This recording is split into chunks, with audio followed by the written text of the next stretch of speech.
Com vocês, então, o professor doutor Leandro Carnal.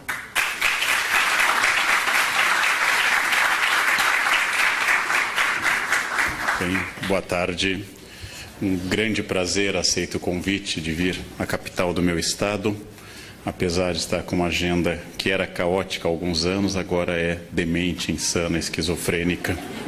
Estava hoje no interior de São Paulo, venho para cá, à noite estarei no Teatro Municipal de São Paulo, amanhã estarei em Curitiba e à noite estarei na Tailândia, ou indo para a Tailândia. E nesse meio tempo, inclusive, de vez em quando, comendo algo e fazendo. O tema que me deram para, durante essa hora, falar é um tema muito rico, daria muito tempo. Desci correndo do aeroporto, apressado, entrei no Plaza São Rafael, havia um congresso sobre diabetes, e eu quase entrei no congresso e comecei a dar a palestra. E nós vivemos em mundos líquidos onde talvez ninguém notasse a diferença. E alguém de diabetes falaria aqui, também ninguém notaria isso. Então, vou começar fazendo uma tarefa que é típica de historiador, que é a minha área central. Localizar onde nós estamos, de onde nós falamos, qual é o ponto que nos afeta neste momento. Nós vivemos um mundo que, segundo um grande intelectual que eu tive o privilégio de entrevistar, professor Zygmunt Bauman, mais de 90 anos de idade, mais de 40 livros publicados, fugiu da Polônia para a Inglaterra e lá mora há quase 5 décadas. O professor Bauman traduziu todas as angústias, transformações e características deste mundo com a metáfora de mundo líquido. Vivemos num mundo sem forma, um mundo distinto daquele que provavelmente nos formou. Aqueles que, como eu, têm mais idade, vieram de um mundo sólido. Minha mãe não tinha dúvida em São Leopoldo a nos educar. Por exemplo, batia sem culpa. Não havia trauma infantil naquela ocasião. Éramos chantilly, bate que cresce. Quanto mais batesse, mais cresceria. Também não havia bullying, a gente tinha que correr mesmo, não tinha bullying, tinha que fazer sua própria gangue se quisesse fazer algo. Não havia nada daquilo que caracteriza este mundo. Minha mãe e minha avó, em São Leopoldo, tinham certezas absolutas. Minha avó insistia que eu fizesse concurso na Petrobras. E eu fico imaginando hoje, nesta fase da minha carreira, onde eu estaria se eu tivesse me tornado dirigente da Petrobras hoje, né? Ou rico, ou preso, ou as duas coisas, que é uma novidade recente. O professor Bauman, essa grande cabeça pensante, que eu aspiro muito a chegar, que sai a idade dele com essa capacidade de raciocínio, o professor Bauman descreve tudo isso como um mundo, a partir da metáfora que Marx usou em 1848, onde tudo que é sólido desmancha no ar. Um mundo onde não há mais certezas. O símbolo é aquilo exatamente que acontece neste momento nessa sala. Eu estou falando a pessoas fotografando, outras digitando, outras atualizando o Face e outras estou na palestra, kkkk. Ou seja, é isso, este é o mundo. Nosso corpo está aqui e nosso espírito está em muitos lugares. Muitos lugares. Uma das características do mundo líquido é que o aqui e agora não junta mais corpo e alma. Nós não temos mais consciência e presença física neste momento. Nós temos um mundo intermediado pela tecnologia. Um mundo que cada vez mais depende dessa tecnologia. E essa liquidez atinge naturalmente valores. É melhor criar os filhos com grande clareza de princípios? Ou é melhor criar os filhos numa escola um pouco mais construtivista e um pouco mais livre? São dúvidas que nós temos que nossos avós não tiveram. Eu digo como professor, para acalmá-los como pais ou avós, tanto faz, não dá certo de qualquer jeito. Não? Eles irão ao psicólogo por motivos diferentes, só. Se vocês fizerem regras muito claras e muito duras, eles irão ao psicólogo porque a mãe era opressiva. Se vocês não fizerem, eles irão ao psicólogo porque a mãe não dava bola para eles. Não, vocês errarão sempre. Então, não tem jeito. Sintam-se tranquilos porque não tem jeito. Os valores são muito fluidos. E uma das características, para quem como eu, vários aqui se apresentaram e disseram que eram professores, os alunos de hoje tiraram o conceito de autoridade e passam a considerar que tudo é uma questão de opinião. Eu dou a eles um texto do maior filósofo da história moderna para a contemporânea, Immanuel Kant. Eles leem 3 parágrafos, eles têm 18 anos, e eles dizem, não concordo. Kant. Ou seja, eu digo a eles, daqui a 30 anos, lendo em alemão todos os dias Kant, você poderá dizer, eu entendi. E nos próximos 30, talvez no fim da vida, dizer, acho que não concordo. Mas eles já não concordam com 18 anos. Ou seja, nós temos um mundo que diluiu valores como autoridade. E a única coisa que eu lamento nessa transformação é que eu fui aluno quando os professores tinham toda a razão. E hoje eu sou professor quando os alunos têm toda a razão. Eu nunca peguei um momento bom nessa história, né? Eu nunca gostaria de ter sido aluno agora ou ter sido aluno, professor, há 50 anos. A globalização é uma realização. Eu já falei em texto e já falei na TV Cultura que a minha avó era o modelo da mulher não globalizada. Quando eu voltei do pós-doutorado no México, disse ela, vó, os mexicanos comem abacate com sal. E minha avó constatou, isso dá diarreia. E eu disse a ela, vó, o Brasil é o único país do mundo que come abacate com açúcar. Em todo o planeta Terra se come abacate com sal. Minha avó então concluiu, o mundo não sabe que dá diarreia. Não importa. Não importa o que eu dissesse, ela tinha certezas. As certezas dela eram totais. Por que vocês correm quando começou a onda de correr? Por que vocês correm? Por que vocês ficam correndo, não é? Gastando energia? Não, mas é para manter a forma física. Lava a roupa, corta a grama, para ficar correndo. Não? Era absolutamente consciente. Quando o Dr. Cooper disse em São Paulo, há uns 12 anos que eu assisti, disse que correr desgastava as articulações, era melhor andar. A minha avó concluiu, eu sabia, eu sempre soube que isso era assim. Globalização aliada a um individualismo brutal. Basta vocês perguntarem hoje, ao chegarem a casa, perguntarem às pessoas isso. Perguntem ou afirmem, eu estou cansado. E 100% dos senhores ouvirá que resposta? Eu também. Quem está casado há mais de 12 horas sabe que essa é a resposta. Ah, mas eu acordei às 7, eu acordei às 5. Eu tenho uma dor de cabeça, eu tenho um tumor. É uma concorrência permanente. Ninguém ouve ninguém. Somos totalmente individualistas. Qualquer dado que eu enunciar aos senhores, meu mais velho tem 19, eu vou ouvir o quê? O meu tem 17, o meu já tem 22. Ninguém ouve ninguém. Nós somos individualistas e somos obrigados pela primeira vez na história a sermos felizes.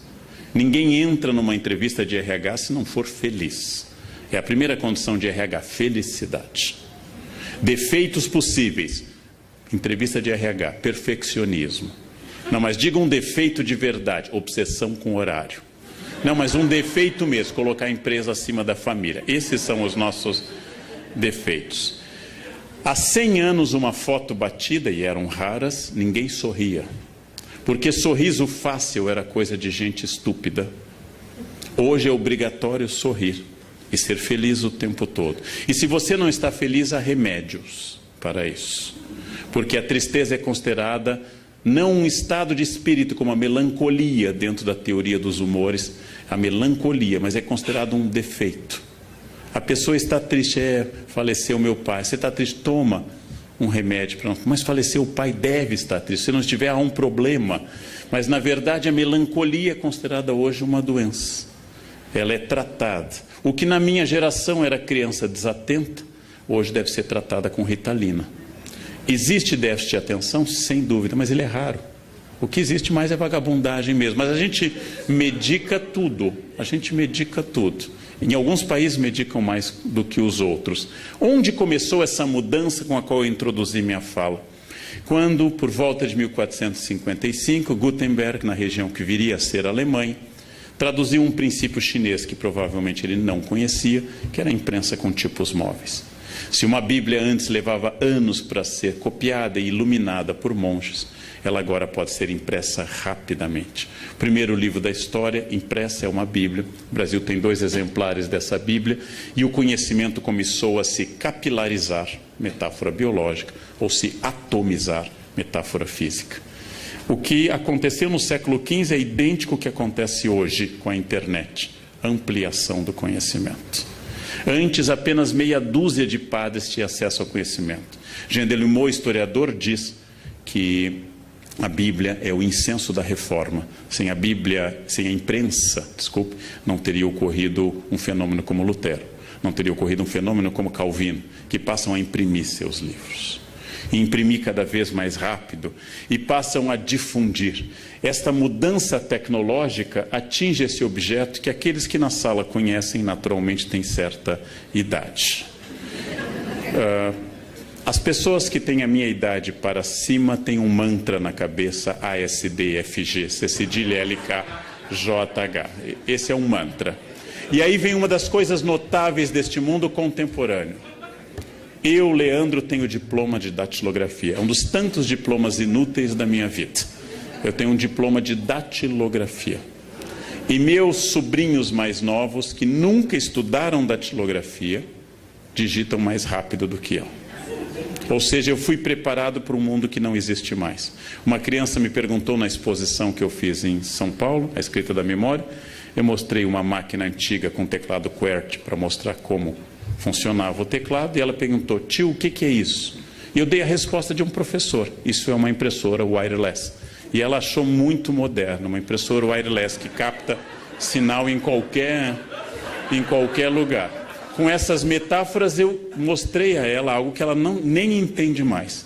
Eu tenho um sobrinho de 5 anos que eu tenho uma hipótese, que não é uma certeza. Quando a gente diz alguma coisa: Davi, não faça isso, ele faz assim para a gente. Eu acho que ele está tentando passar a tela. Eu acho que ele acha que a realidade do mundo é touchscreen, ou seja, é só fazer assim que a tela avança. Ele faz assim para a gente. Eu não sei se é isso, mas eu desconfio que ele acha que em caso de incômodo basta avançar uma etapa do jogo. Eu visitei a Nova Inglaterra há 2 anos com uma equipe brasileira para analisar escolas, coisa que eu faço muito no mundo todo, e havia uma professora alfabetizando crianças sem lápis e caneta, só com tablet. E uma das professoras do meu grupo, da USP, horrorizada, diz: o que acontece com essa criança quando não tiver lápis? E a professora, muito inteligente, disse: o mesmo que a senhora quando não tem computador, né? Não escreve. Sem instrumento de escrita a gente não escreve. Tanto faz se seja uma caneta ou um computador. A única vantagem é que numa ilha deserta eu posso escrever na areia SOS. E um jovem vai ficar procurando sistema para mandar um pedido de socorro. Mas é uma mudança muito rápida, gente. Eu fiz provas nisso. Eu sou especialista em mimeógrafo. É outra habilidade inútil que a minha biografia me deu. Tantos colegas eram alcoólatras por essa causa. De manhã cedo o mimeógrafo começava a rodar. A gente sabe imprimir coisas com mimeógrafo, rodar provas com mimeógrafo. Eu sei dar uma aula com retroprojetor. Eu sei fazer uma lâmina de acetato com o conteúdo da aula. Fiz muito isto. Ou seja, há uma mudança no conhecimento. Eu mostro aqui uma enciclopédia e penso: eu sei procurar numa enciclopédia. Não há um sistema de busca, existe uma ordem alfabética. Eu fui criado para um mundo que não existe mais, um mundo que desapareceu. Um mundo que se tornou obsoleto à medida que eu cresci. E eu aprendi tecnologia. Porém, eu aprendi como segunda língua. E todos os que vieram muito depois de mim aprendem como língua nativa. Essa é uma diferença grande. Para saber a idade de uma pessoa, façam perguntas como: o cabo é HDMI ou USB? E pronto, vocês já terão uma pista muito grande. Observem como a pessoa digita: um só dedo, mais de 30. 2 polegares, menos de 30. Observem como a pessoa insere imagens nas mensagens de WhatsApp. Os jovens inserem mensagens adequadas. Os adultos jogam muitas figurinhas, mas não têm a menor ideia do que aquilo significa. Ficam botando o rostinho, mas nem conseguem ver bem, por causa da presbiopia, qual é o rostinho adequado. E ficam mandando, porque acham moderno ficar mandando essas coisas. Bem, o que aconteceu neste mundo líquido que o Bauman nos advertiu? Em primeiro lugar, dissolveram-se fronteiras, todas as fronteiras. Fronteiras de idade, fronteiras de tratamento, fronteiras de gênero. Fronteiras de gênero foram dissolvidas. Houve relativismo de valores, que é a nossa marca hoje. E a incerteza, como dizia um professor meu, é a marca contemporânea. Essas transformações são tão rápidas, tão volumosas, tão agitadas, que nós perdemos a referência.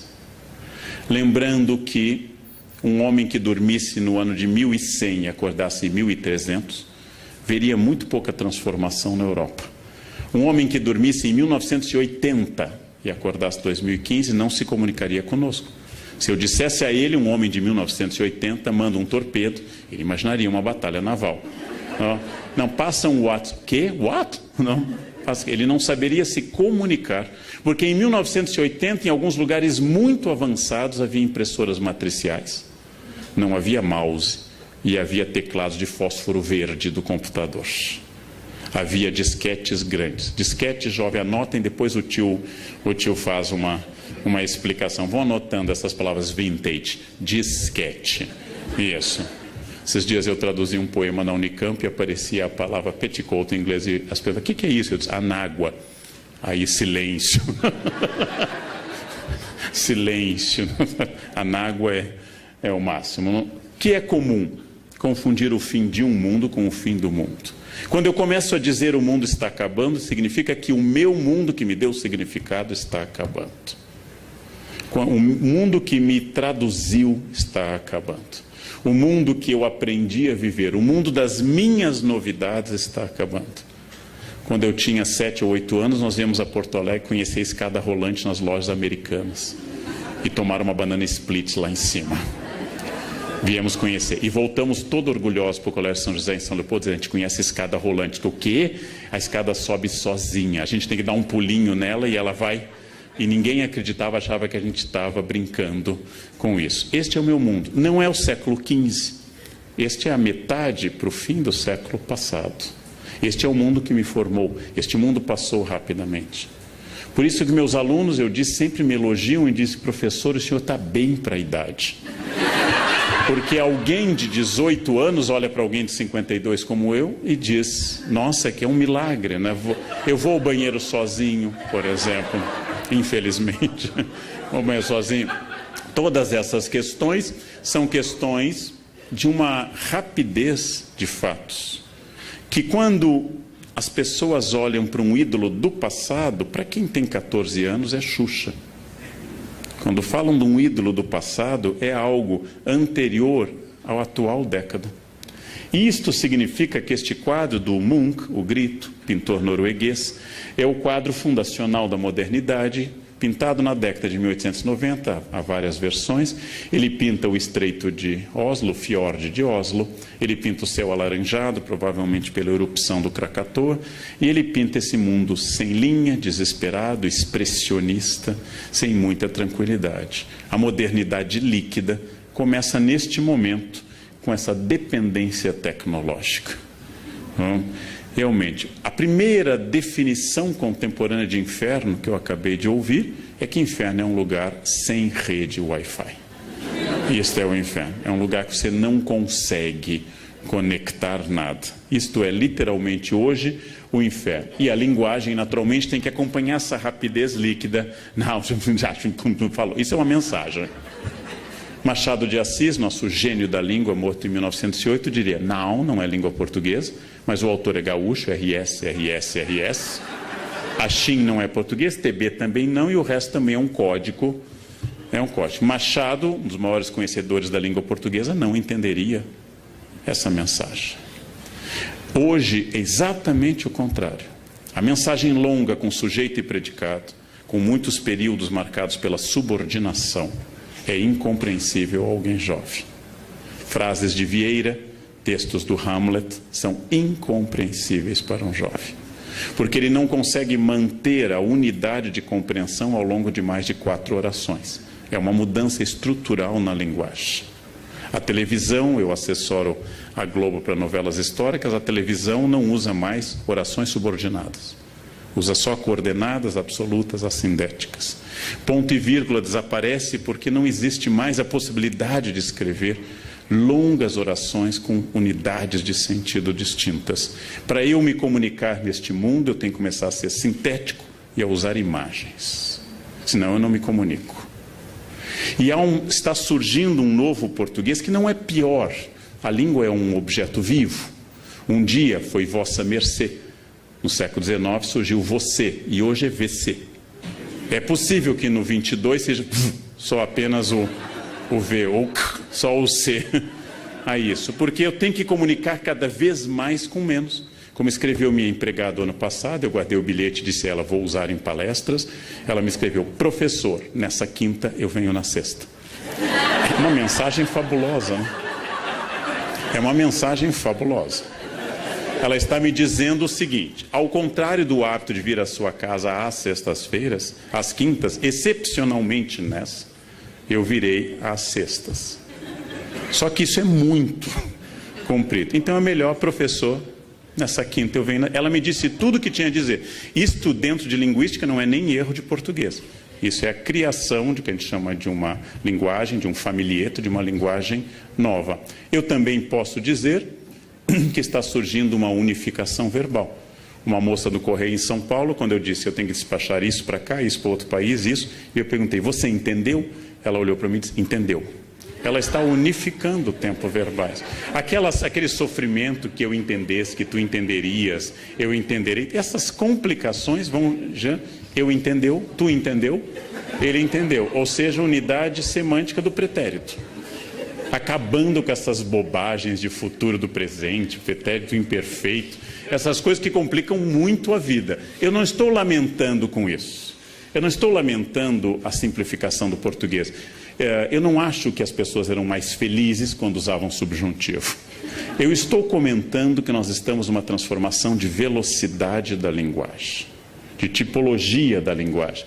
Por isso que um ex-professor meu, Baudrillard, dizia que o século XVIII foi o século da Revolução Francesa política, o XIX da Segunda Revolução Industrial e o atual é o da incerteza.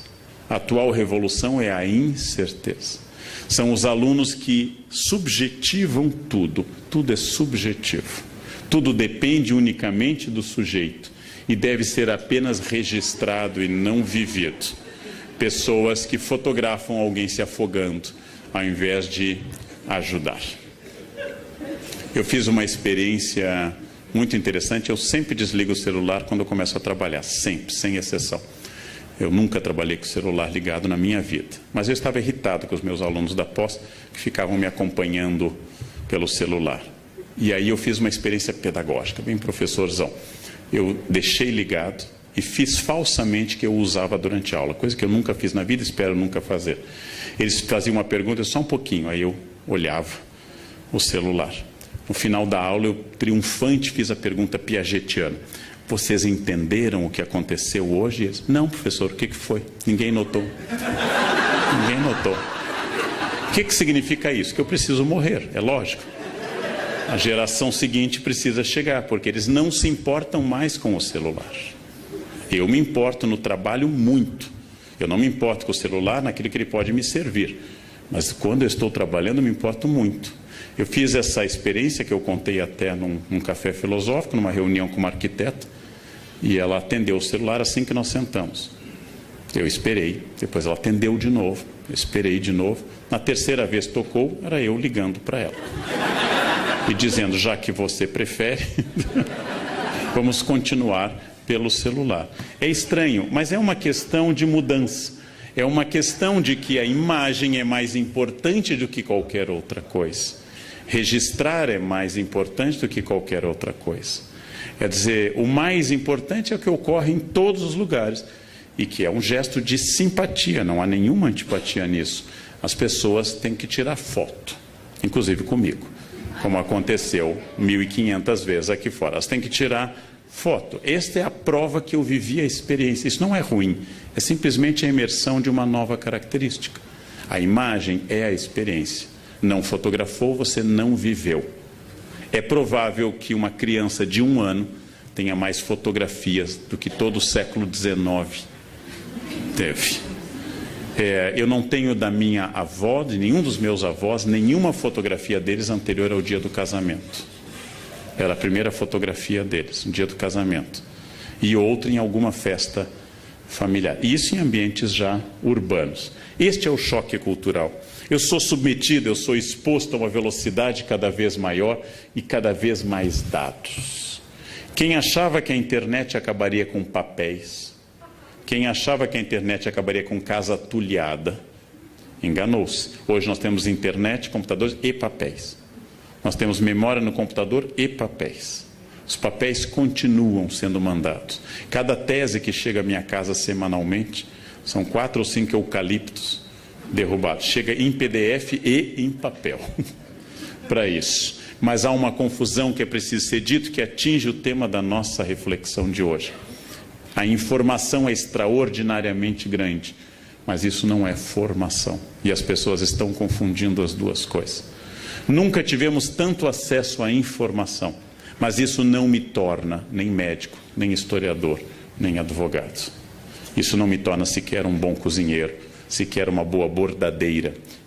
Jovens, anotem bordado, outra palavra, depois o tio fala.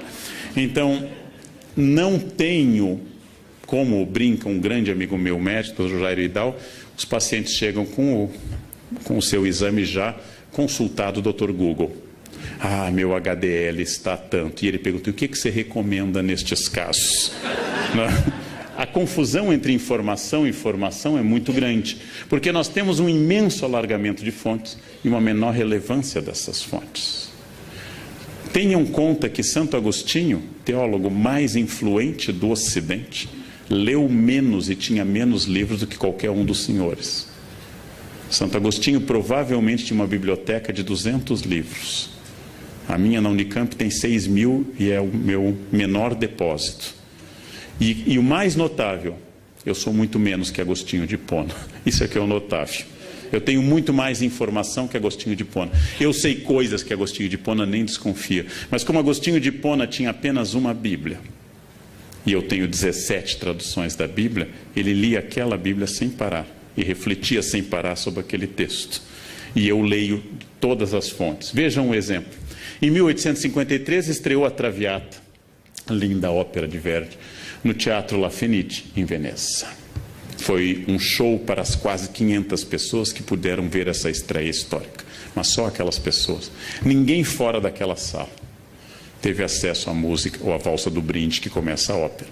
Passados 100 anos, jovens, isso é um long play.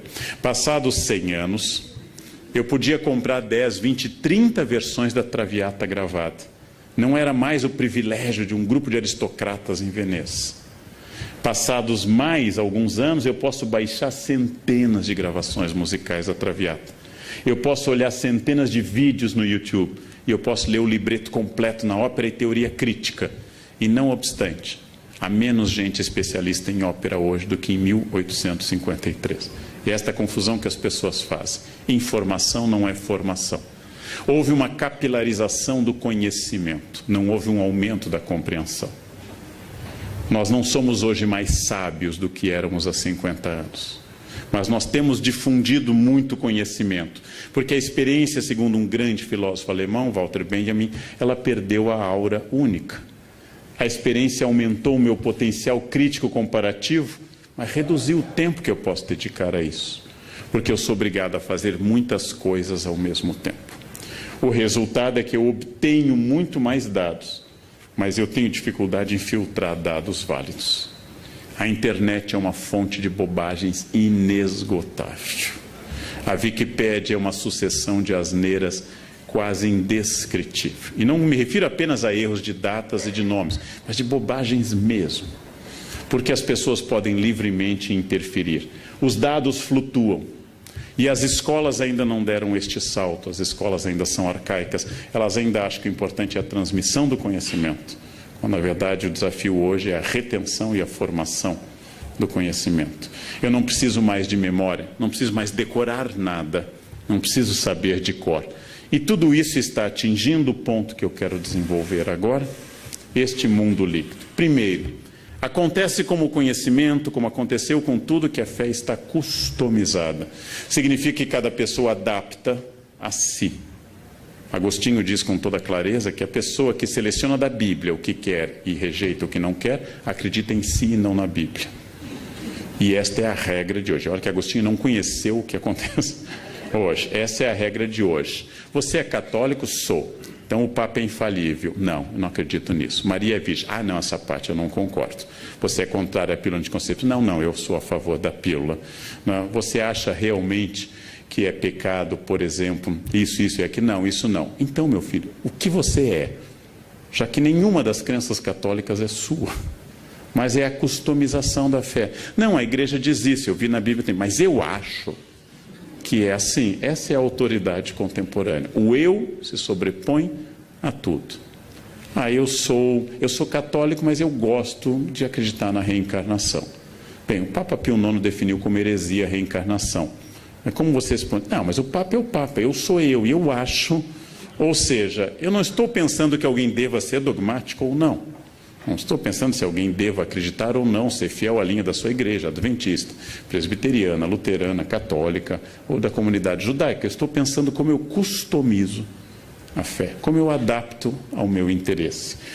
O Deus do século XXI é, de todos os períodos da história, o Deus mais pessoal e subjetivo. É o meu Deus, não é o nosso. Ele é o menos autoritário e o menos exigente. Ninguém acredita que será condenado, isso é uma característica brasileira. A Veja fez uma longa pesquisa. Ninguém acredita que vá para o inferno. Na Idade Média, as pessoas tinham quase certeza que seriam condenadas. Hoje, ninguém mais vai para o inferno. E a pesquisa da Veja incluiu presídios e políticos. Ninguém vai para o inferno. Quando eu era criança, na aula de catequese, o padre Alexandre, em São Leopoldo, falava da visão das crianças de Fátima que caíam no inferno como folhas de outono. E a gente se assustava, eu pelo menos me assustava. O inferno está fechando as portas por falta de candidatos. Todos se acham dignos do paraíso. Essa é uma característica contemporânea. A fé se customizou e Deus me entende. Deus me entende. Bandidos, gente, fazem o sinal da cruz antes de assaltar.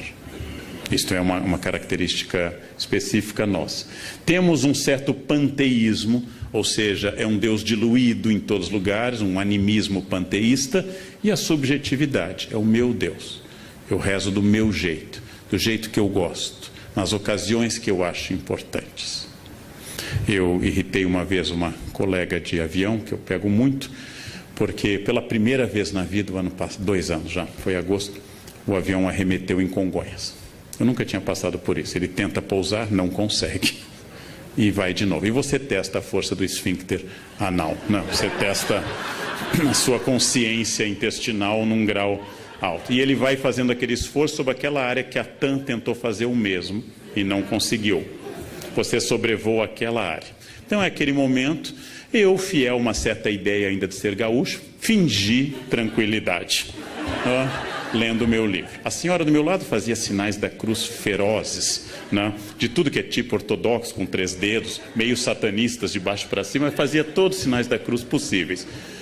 E aí o avião estabiliza, você solta, verifica se está tudo bem, e ela me perguntou, o senhor não reza? Eu disse, olha, a senhora já rezou, a área mínima de proteção me inclui, né? Eu estou do lado dela. Deus não vai matá-lo, não?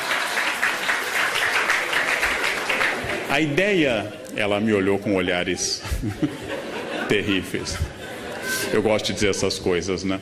Num avião, ano passado, uma senhora deu aquela tremida e me disse, minha Nossa Senhora Aparecida. Eu disse, olha, padroeiro da aviação é Nossa Senhora de Loreto. Não reze para a entidade errada, né? Você vai pedir Nossa Senhora Aparecida, não é o departamento dela, ela rejeita, o avião cai. Nossa Senhora de Loreto.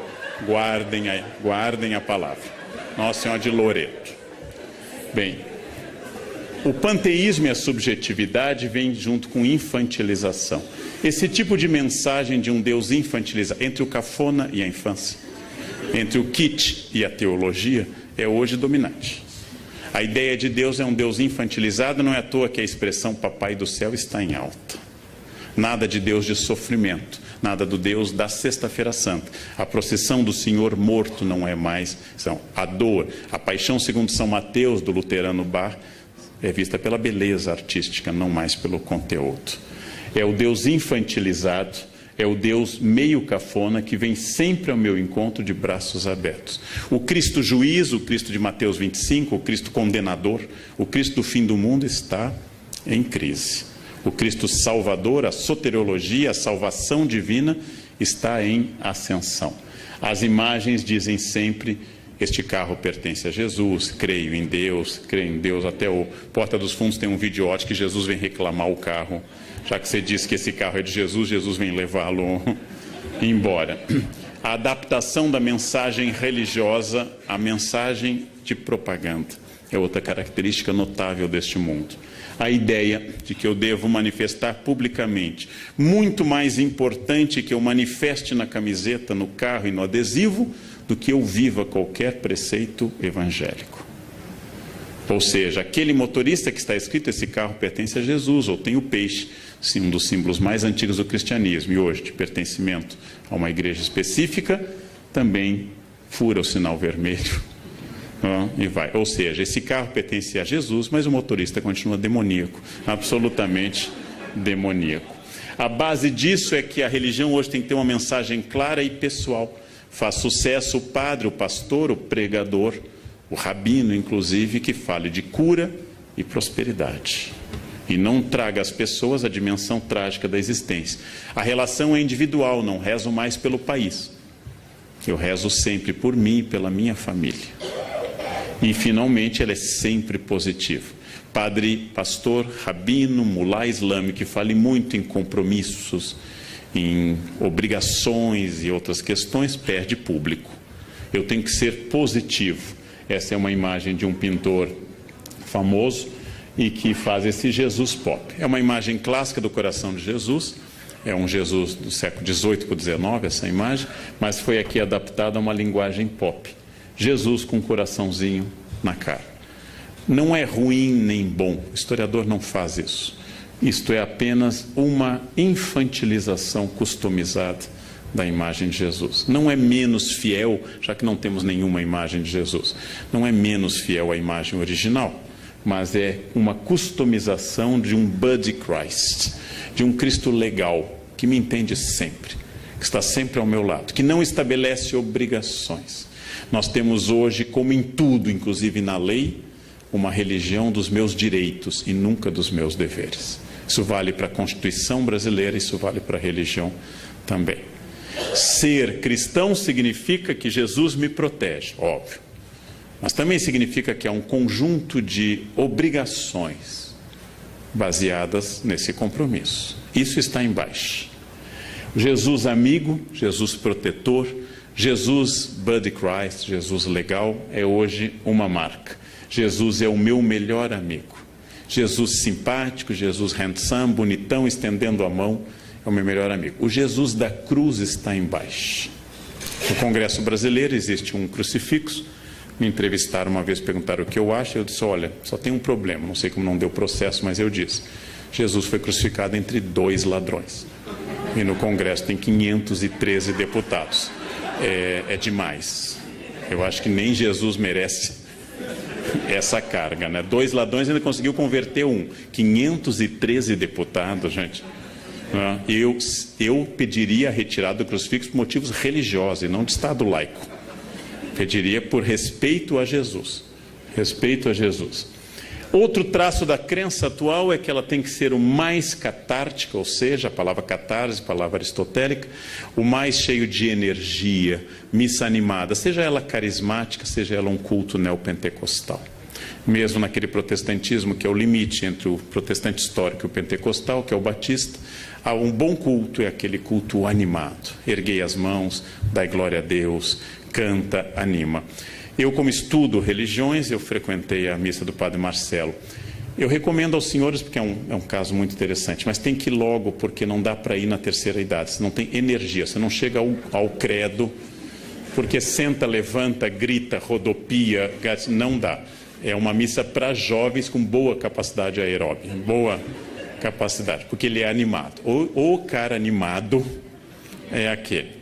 Então, a ideia de um rito catártico, que as pessoas vão na marcha com Jesus, que vão numa missa carismática ou vão num culto neopentecostal, é outra característica dessa crença. Ao lado de um fenômeno urbano típico da década de 70 em diante, que é o New Age. Teorias orientais, Yin, Yang, da teosofia, do taoísmo, que atinge a teosofia, Ecologismo, Deus está nas árvores, nas cachoeiras. Animismo, Deus está diluído na natureza, e assim por diante. Essas religiões da nova era entendem o sagrado como geral, que você deve sentir a grande metáfora que é a energia, palavra que me irrita em particular. Quando as pessoas, você sente nesse hotel essa energia? Claro que sinto, 5 estrelas, a cama é ótima, eu sinto uma energia fabulosa, né? Quando tem aquela toalhinha de esfoliação suave, que você passa no rosto e é uma lixa, eu sinto uma energia ruim. As pessoas fazem isso, meditam sem meditar, tiram poses porque é New Age. A influência da astrologia, do I Ching, da angelologia clássica, ou seja, da parte da teologia que estuda os anjos, do tarô, de símbolos de boa proteção, de incorporação de elementos de outras religiões, por exemplo.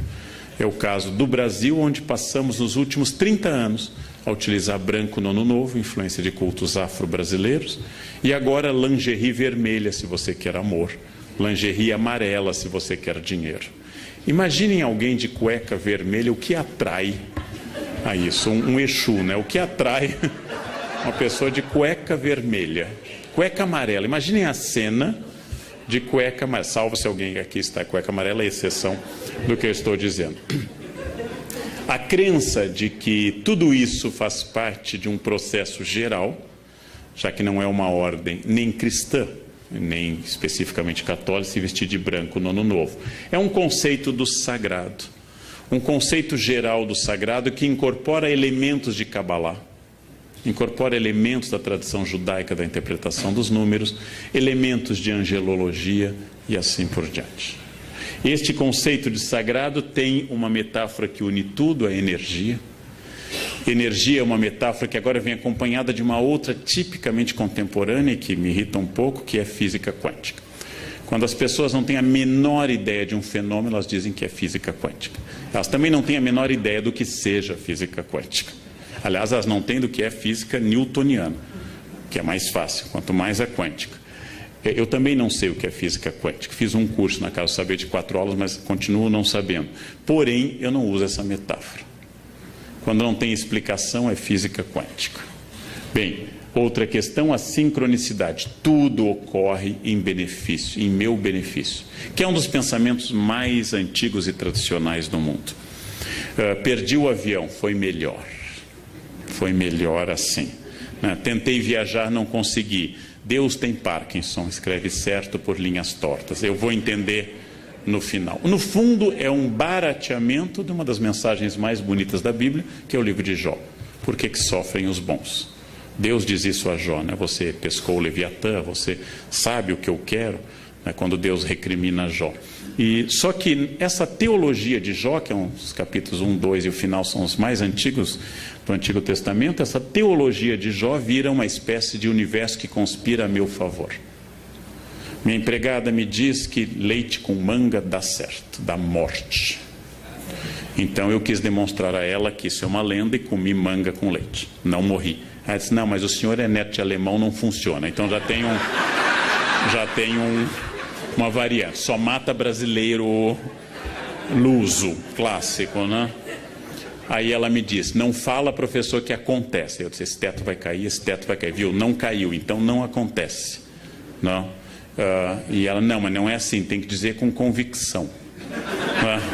Não tem jeito. Não tem jeito, é quântico isso. Finalmente, os elementos orientais como karma e dharma, tradicionais nas religiões do Oriente, e que aqui são ressignificados sem muita propriedade. Karma e dharma são usados numa noção bastante livre de que é o seu karma. É meu karma ter na minha frente no avião alguém perdido, que não consegue achar o seu lugar, que vai até o meio do avião e descobre que é o lugar 2A. Então vem voltando contra Piracema, tentando voltar ao lugar 2A. É meu karma, é meu karma. Eu tenho que, em outra vida eu prejudiquei fila de avião, então nessa eu vim com essa missão. E acima de tudo, uma ideia até um pouco perversa, que doença é fruto do pessimismo e da amargura. Pessoas azedas têm câncer, pessoas para baixo têm câncer. E aí eu lembro, Madre Paulina, padroeira no Brasil contra o câncer, era uma pessoa super para cima e morreu com câncer. Madre Teresa de Calcutá não era azeda e teve câncer, entre outros problemas. A ideia de que o otimismo cura tudo, você tem que ser para cima, você tem que ser animado, é uma ideia infantil. É uma ideia de crianças de fase pré-operatória. Se eu pensar, acontece. E o pensamento cria tudo. É um pouco idolátrico esse pensamento. É o clássico pecado de substituir o Criador pela criatura. Ou seja, a ideia que as partes práticas das religiões, como o islamismo, que eu estou dando um curso neste momento na Unicamp, diz com grande clareza, especialmente o islamismo sufi: confie em Alá e amarre seus camelos com firmeza. Essa é a parte prática. Inácio de Loyola dizia: reze como se os homens não existissem e trabalhe como se Deus não existisse. Essa é uma forma um pouco moderna e prática, mas isso aqui é um pouco infantil. O que você está fazendo? Estou pensando muito positivo. É um pouco problemático isso. Há uma nova consciência que mistura conceitos indígenas, culto à natureza, chás, maconha, huascas, ervas e assim por diante.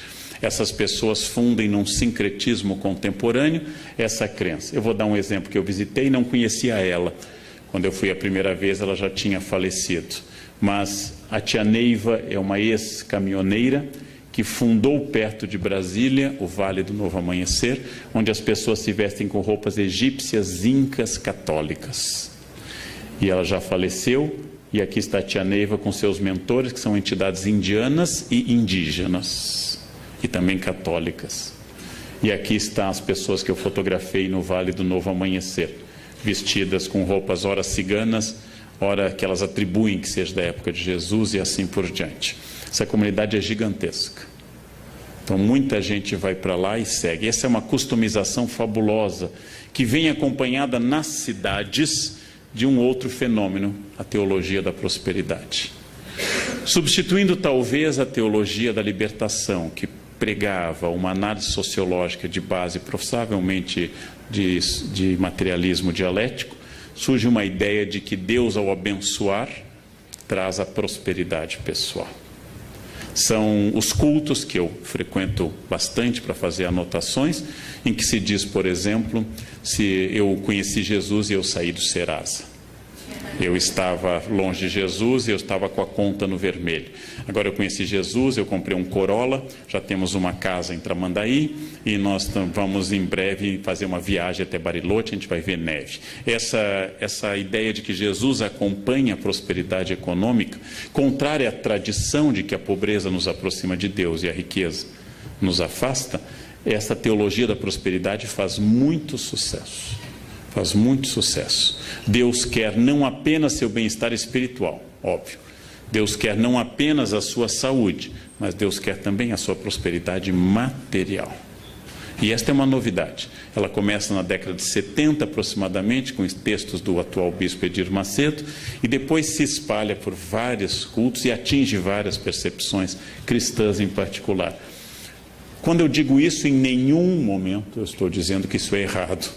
Eu sou historiador. Bom, então eu estou pensando por que em determinado momento, ao invés de Deus estar ao lado dos pobres, Deus começa a valorizar a classe média em ascensão.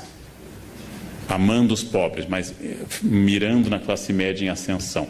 Todo discurso de fé contemporâneo inclui uma ideia clara, que é a ideia da exclusão da dor. A exclusão da dor. Eu acabei de fazer, faz um ano, um longo trabalho junto a um dos médiuns mais famosos do Brasil, que é João de Deus. E é uma das coisas mais fascinantes que eu fiz na minha vida. A cidade inteira se veste de branco. E vão lá com problemas e com doenças, e vem gente do exterior. E tem até um documentário, John of God. Não? E as pessoas fazem, e ele diz: mantenha a quimioterapia, mas confie na minha mediunidade. Bom, é fascinante isso. É fascinante, é uma expressão fascinante de um homem, é um fazendeiro, é um homem que tem fazendas, mas é quase analfabeto, é um homem tosco, mas com carisma extraordinário, e as pessoas realmente acreditam, e elas sentem a energia do local. A fé atual é muito midiática. Me refiro aqui à extraordinária missa ocorrida em Copacabana, com a primeira viagem do Papa Francisco à América Latina. houve uma surpresa geral. A missa deveria ter sido num outro lugar. No mês mais chuvoso no Rio de Janeiro, escolheram um lugar que tinha pântano. Foi uma escolha, não é fácil fazer esse tipo de escolha, tem que pensar muito. Tem que pensar muito. É pegar um mês de chuva em Porto Alegre e fazer na Ilha da Pintada um campo para fazer uma... Conseguiram. Aí transferiram para Copacabana. A missa atraiu muita gente. Francisco começava a revelar seu extraordinário carisma e sua simpatia. E este milagre, que é um Papa argentino simpático, é um milagre absoluto, absoluto. É a maior prova. A maior prova, São Malaquias diz que ele é o último Papa, né? São Malaquias profetiza todos os 168 Papas seguintes até o atual, Francisco, né? E os brasileiros vão para o juízo final com este sorriso, né? A igreja sobreviveu a tudo, mas pegou um argentino, acabou, né? O fim do mundo acabou. Que bobagem, que bobagem. Mas essa fé midiática, esta fé de grandes eventos, Marcha com Jesus em São Paulo, grande evento evangélico, o Círio de Nazaré, o maior evento católico do Brasil em número de participantes, a Missa do Envio, que encerra essas Jornadas Mundiais de Juventude, que devem tanto a João Paulo II, a Bento XVI e também agora a Francisco, eles são movimentos muito impactantes. Eu diria que, ao contrário do século XIX, quando Nietzsche anunciou que Deus estava morto, quando os liberais anunciaram a morte iminente de Deus, que os liberais estão mortos e Deus vai bem. Deus vai bem. Essa é uma velha piada universitária.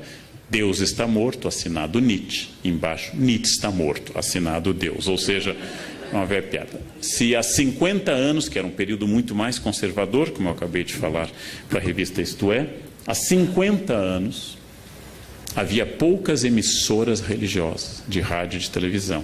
Hoje eu tenho que ter cuidado, porque praticamente só tem emissoras religiosas. Logo, em plena modernidade líquida, Deus aparece como uma boia, uma segurança, uma referência permanente. E o futuro da religião hoje é mais brilhante do que a gente poderia dizer na década de 60. Na década de 60, o cardeal Vicente Scherer tinha acabado de inaugurar um grande seminário em Viamão, esperando uma explosão de vocações, e as vocações despencaram. Muita gente achava que a igreja fecharia por falta de candidatos. Isso mudou. Isso mudou. Ainda há carência de vocações, mas isso mudou. E as igrejas evangélicas se capilarizam com muita rapidez e também mudou este quadro. Há mais gente religiosa em 2015 do que havia em 1980. Há mais gente religiosa. Há um efeito enorme nas periferias do Brasil sobre a questão de drogas e de álcool, da presença religiosa. São pessoas que passaram a viver isso. Em prática, eu diria que, como todo mendigo até hoje pede uma esmola pelo amor de Deus e agradece que Deus lhe abençoe, que os discursos religiosos continuam tendo muito sentido semântico e prático na nossa sociedade. Como nós enfrentamos, como diz que Thomas, problemas estruturais sociais, como nós continuamos com problemas estruturais, sociais, culturais e econômicos, o discurso religioso continua muito significativo dentro deste vazio. Dentro deste vazio contemporâneo que tem uma imensa dificuldade em estabelecer referências, nessa velocidade que eu fiz toda a primeira parte acelerada, as mensagens continuam com sentido. Dando um curso uma vez sobre tradução de hebraico na Unicamp, eu lembrei que, veja uma metáfora que perdeu totalmente sentido, que é belíssima, mas perdeu sentido. As metáforas agropastoris da Bíblia. O reino de Deus é semelhante ao grão de mostarda. Eu sou a videira, vós sois os ramos. O que significa para um ser humano urbano nascido no centro de Porto Alegre? Aquele que acha que uma galinha é uma Knorr viva, ou seja, que nunca teve contato com a natureza, que não tem ideia do que seja um grão de mostarda. Para ele, mostarda é um potinho que existe no supermercado. Eu poderia mudar, pegar o Salmo 23 ou 22 da Vulgata, o Senhor é meu pastor, nada me faltará, Dominus regit me, em latim. Eu poderia mudar para o Senhor é meu provedor de banda larga, ele nunca cairá. Isso faria as pessoas entenderem mais rapidamente. Mas um dos encantos da religião é o seu arcaísmo. É usar uma linguagem, e não é à toa que depois de relativamente reprimido, o latim volta à igreja. São autorizadas hoje dezenas de missas pelo Brasil pelo rito tridentino. pela missa de São Pio V. Significa que os discursos e as práticas religiosos por causa do discurso, significa que hoje há mais fila para casamento numa igreja, como aqui, a São José, aqui, do que havia há 50 anos. Em 1968, as jovens queriam sair de casa e queriam levar uma vida hippie. Em 2015, elas têm o mesmo sonho da avó, um marido rico, bem-sucedido e casar de branco na igreja. Nós somos notavelmente mais conservadores do que há 50 anos. As pessoas fizeram a Revolução Francesa, mas querem morar em Versailles. Elas querem continuar morando em casa, com a liberdade da Revolução Francesa. O que acontece hoje, se você marcar numa igreja como Nossa Senhora do Brasil, em São Paulo, seu casamento, que precisa de 3 anos de antecedência, se você perder o noivo, mantenha a data marcada. É mais fácil você vir a encontrar outro do que encontrar. Mantenha a data marcada, porque é fundamental se você quiser. O sonho hoje é coletivo. A avó, a mãe e a menina continuam sonhando com casamento de branco na igreja. Isso é notável. Isso é notável. Nós continuamos explicando mazelas sociais por tudo isso. Mas, se para encerrar é óbvio que nós temos pertencimentos líquidos, que, por exemplo, instituições tradicionais como a maçonaria perderam muitos membros nos últimos anos, que pertencimento a clubes e sociedades hoje é muito mais fraco. Se é verdade que hoje está em ascensão um Deus pessoal e positivo, que o Deus da obrigação, o Deus terrível, o Deus de Mateus 25, como eu disse, não está na moda, e que as fronteiras se diluíram, eu também posso pensar, para encerrar, uma questão mais filosófica. Esse Deus atual apropriado pelas pessoas. Esse Deus que exige muito pouco de mim e confirma a minha vida. Já que hoje nós confirmamos tudo. Eu devo comer esse quindim? Eu sempre tenho uma resposta. Pai, você já malhou tanto. Pai, você merece. Hoje é quarta. Tanto faz o dia, né? Hoje é quarta. Né? Amanhã você corre mais na esteira. Eu sempre tenho uma justificativa. E as pessoas colaboram. Elas nunca dizem isso, não como não. Elas dizem, ai, como você merece. Né? Se você não comer, vai fazer mais mal ainda se você não comer. Né? Ou seja, nós estamos num universo em que tudo que sou eu é explicável. É explicável. E eu preciso fazer dessa forma. A fé atual é uma forma de prisão imanente. Ou seja, naquilo que a gente considera de material, imanência, aqui e agora, hic et nunc. Aquilo que eu considero de imanente, atual, individualista. É difícil saber, apesar da imensa importância da religião hoje, institucional e pessoal, nos dois campos. É difícil saber se a fé média das pessoas é uma forma sofisticada de ateísmo religioso. Ou seja, que elas se aproximam de Deus para não colocar o delas na reta, mais do que para se entregarem a um plano. A fé exigente dos evangelistas, a fé exigente dos grandes santos, tenho que pregar, ai de mim se não o faço. A fé que tira alguém do seu conforto em Lisboa e o leva para a Itália, Santo Antônio, a fé que faz alguém dar seus bens, Francisco, a fé que muda a vida de um homem dissoluto, como Inácio, ou como Agostinho, a fé que faz uma jovem bonita e rica, como Clara, abandonar tudo e entrar numa vida. Esta fé é uma fé de entrega a um plano maior. Esta fé atual é uma fé que me favorece em tudo. Se eu estou triste, Deus me consola. Se eu estou alegre, Deus me confirma. Se eu tropecei, Deus me ampara. E se eu tenho metas, Deus me leva a elas. Similar ao tratamento que muita gente dá ao seu cachorro. Ele está sempre ao meu lado. Fica feliz quando eu volto. Claro, você dá a ração. Ele associa a sua chegada à comida. A felicidade dele é total. É alguém que lhe ama profundamente. Vem aquele velho teste. Coloque sua mulher no porta-malas do carro e no outro um cachorro. Deixe 3 horas e abra e veja a reação. Aí você vai saber quem lhe ama de verdade. O cachorro que você colocou vai ficar super feliz que você abriu o porta-malas. As mulheres raramente interpretam isso como felicidade. O que significa isso? É mais uma vez essa contradição que eu trabalhei ao longo da minha fala. É possível que nós estejamos num dos momentos mais religiosos da história humana. Haja vista a grande quantidade de manifestações, associações, instituições, congressos, etc. É possível. E é possível que uma parte desta nova religiosidade tenha a ver com a emersão de um homem líquido que dá muito pouca importância a algo que não lhe favoreça. E eu diria, não sendo religioso, que o maior desafio dos religiosos hoje é cristianizar os cristãos.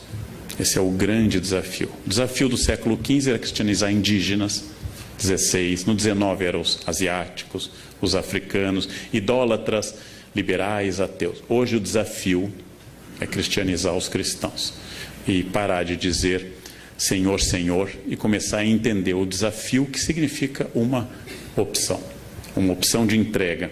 Então, este é o grande desafio. O campo é bom, porque nós temos hoje um prestígio religioso maior do que nunca. A influência política das religiões em 2015 no Congresso é maior do que em 1950. Getúlio Vargas, ateu total, inaugurou o Cristo Redentor em 31. Abriu todos os congressos eucarísticos da era Vargas. Facilitou o Congresso Eucarístico de Porto Alegre, que já não era mais no governo dele. Ele já estava deposto. Ou seja, porque ele sabia, como Napoleão, que perguntado pelo Papa Pio VII, você pode governar sem Deus? Napoleão disse, sem Deus eu posso, sem os bispos não. Então, esse é o aspecto prático de um homem prático, como Napoleão ou como Getúlio, ateus como Potes. Agora, esta é a questão e o grande desafio contemporâneo. Esta é a grande questão.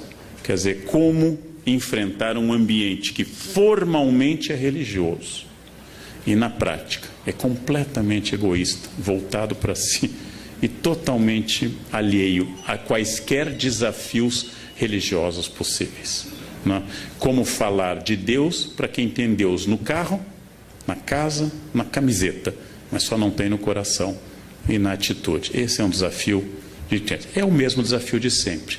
Como falar da lei para doutores da lei, para escribas e para fariseus, aqueles que pagam o dízimo sob o cominho e não entenderam o básico. Esse é o desafio contemporâneo do mundo líquido. Era o que eu tinha a dizer na hora que me reservaram. Muito obrigado pela atenção dos senhores. Obrigado.